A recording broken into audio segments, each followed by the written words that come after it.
going to happen, though. Trust me. It's going to happen. Yep. Which leads me to the next part of this, Lonzo, because New York is experiencing a huge uptick in crime as well. Well, they just announced a fleet of robots to help keep New York safe. It's gotten so bad in New York, Lonzo, that they done went and created the damn ROBO-COP, man. The ROBO-COP, here it come. Okay. Why risk injury to a human being?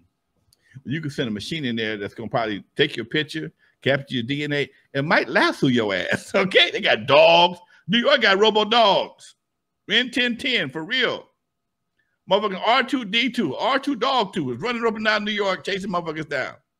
And here's what happens. What happens is this kind of stupid shit. This is what happened even back in the 92. They were finding bodies everywhere. Everywhere. The pool, the pond, the park, dumpsters, and they started cracking down on shit.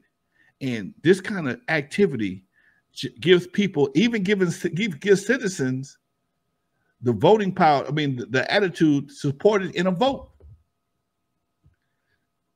When you keep doing this kind of dumb shit, even the people that got sympathy for you get tired of it. And now they're going to cast it to a vote, or they're going to put it on the ballot some way, form, or fashion. And people who are tired of this kind of shit are going to put it onto the ballot. They're going to vote for it. And when they come in, they're going to slide some shit in there that's going to be a little extra and going to take it over the top. Now your ass may do life in prison for doing a goddamn donut in the street. You can, come on, man. You got to be, dude, you can't keep doing dumb shit and expect a smart outcome. Technology is too deep. Technology is too advanced. I'm telling you, at the NAB show, I am convinced. I can't believe shit I see on television, or even you can't believe shit you see in a movie. Period. Go ahead. Trip out on this, dude. Not to cut you off, but it's on the same level. Have you heard these new? Yeah. Literally mimicking. Yes. A son of a bitch can do my voice right here, take all my misspelled words, my mispronounced words, and create that damn vocal pattern and do all my shit, my audio, my visual, and you swear to God, Lonzo's doing the podcast. So you can't believe your lying eyes no more. And here's the crazy part, man. Imagine taking that same technology and just beefing it up. And turning this shit into bigger than what it is. And you could add more people with shadows and colors and stuff and scare people into voting for some shit that they don't really want, but because they're scared, and fear will get people out to vote more than anything else. Fear will get people to vote in your own city. Because back in the day, when we was in the New Jack City era in the 90s, the same people that was talking shit about criminals and whatever the case may be, they came in too heavy, and they was locking people up for stealing a slice of pizza. They came in with that damn 3 strikes law. 3 strikes. And brothers were getting locked up for the dumbest shit. Life. And again, they don't know how to put in some mild-mannered shit. They put in heavy-ass shit and let you spend the next 5 or 10, 15 years trying to lighten it up, okay? And what I heard, Lonzo, I heard also real quick is that during the 3 strikes era, which I think they're kind of planning now in a way, is when they hit you with that 3rd strike, they would also take into consideration all the misdemeanors you had.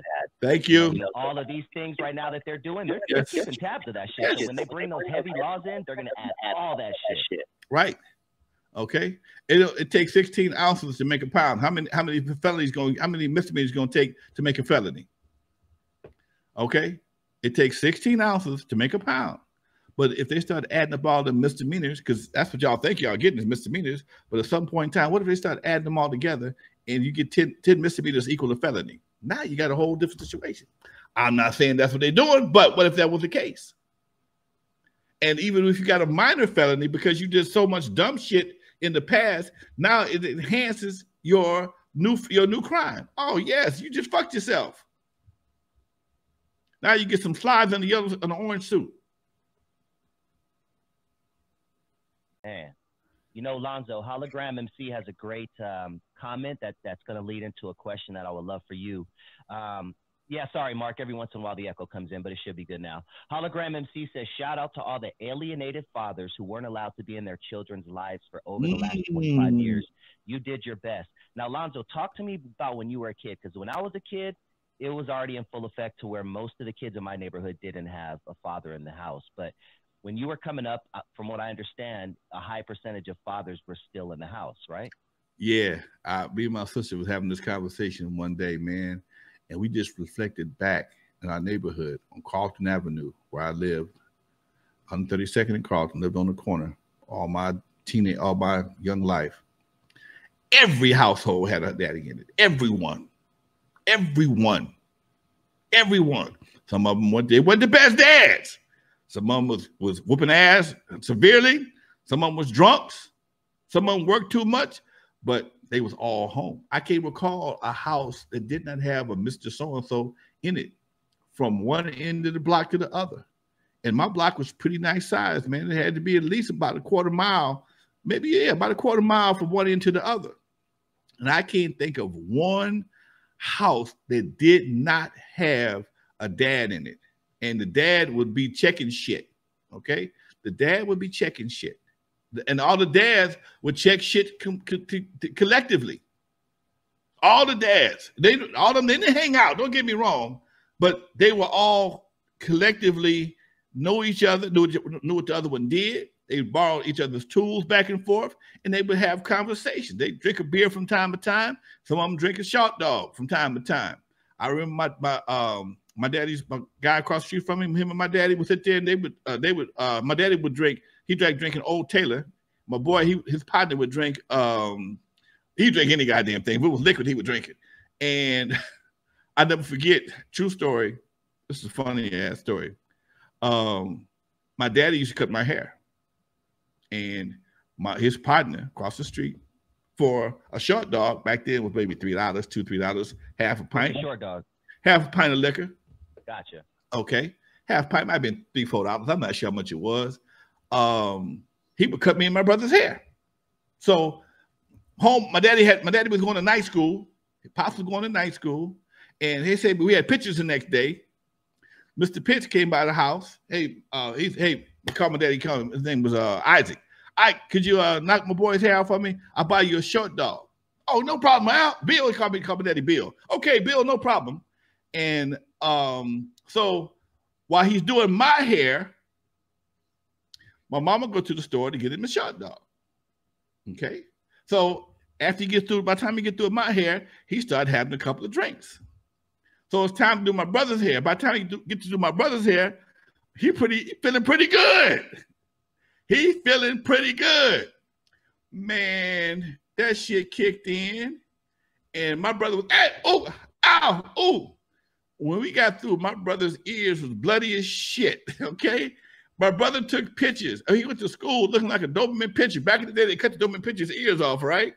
My brother had tape on his ears like a goddamn Doberman pinscher going to school in the morning, and only thing saved him, my mom put a bunch of grease on his damn ears so it wouldn't bleed during the pictures. We had to put tape on his ears when he got back home. True story. But we had even the girls on our street. I never forget Mr. Thomas. He had 3 daughters. All of them was fine. And you knew not to go to Mr. Thomas' house with no bullshit. Okay? You knew better. Because he was cool, but he was a no-joke dude. And my babies, I don't play that shit. Come over here. You better act like he got some goddamn sense. And we would sit on his fence and talk to the girls. We go in the house from time to time, but he'd be hawking. And Mr. Coleman and Mr. Grimes and all these dudes, everybody on that. We had one person I can remember on my block that did not have a husband, but she didn't have no kid. That was Miss Polly. She was old. She was old when I was born. I don't know. She must have been 100 by the time she died. But everybody else, on both, even around the corner on Main Street, there was always a Mr. and Mrs. something. And eventually the Misters start dying off. And at one point in time, it was pretty much all women because most of the men died first. Yeah. Most of the men in my block died first. On the contrary, in my generation, all of the friends I grew up with, only one had a father, Mr. Barnett. we're all friends to this day, and to this day we respect the hell out of him, and he still pumps a little fear in us, man, because he was the only guy holding shit down back then amongst a group of kids who had no father. So to this day, we still look at him as a father figure. One guy out of a group of 6 or 7 kids. Dude, Jeffy was like that. Jeffy, my dad did gardening. Jeffy did construction. And when I went to work with him at Eve After Dark, I was 21 years old, but he had permission to kick my ass. My daddy gave it to him. If you need to kick his ass, send him back to me. I'm going to kick his ass for embarrassing me. God damn. That's real shit. And you dare, dude, and you dare not say nothing smart to Mr. Jeffy, because I went in and called him Mr. Jeffy. Don't call me Mr. Just call me Jeffy. Okay? I'm gonna get you respect no matter what you call me. Are you gonna respect me no matter what you call me? The Mr. don't mean respect. That just means you trying to bullshit me. Okay? I love that thinking. Okay? Mr. don't mean you respect me. That means you're just trying to bullshit me. You'll show me if you respect me or not. All right, no problem, Mr. Jeffy. No problem. And he was the first grown man ever called by his first name or his nickname. And that just blew me away because I'd never done that before. I could not do that.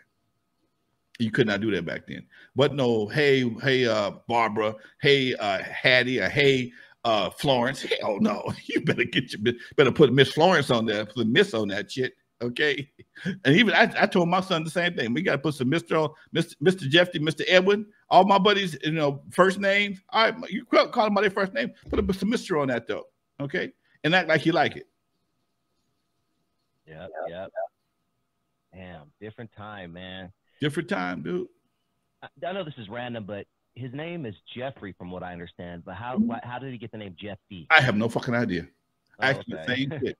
I have no idea. They just dropped the F's and made. I think it was somebody that he knew back from. He was from Detroit, and by way of the down south, and somebody couldn't pronounce Jeffrey. They called it Jeffy, and they stuck with him. He named it as he named his club after that. And that's what it was.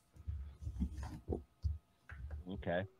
Let me close my window real quick because my dogs are howling outside. Hold up. Go for it, folks. You're live with Lonzo, the Godfather, West Coast hip hop, my main man Dusty. I apologize, y'all, if I'm coming off a little hard today, but I'm a little pissed off today. I'm just really tired of dumb shit.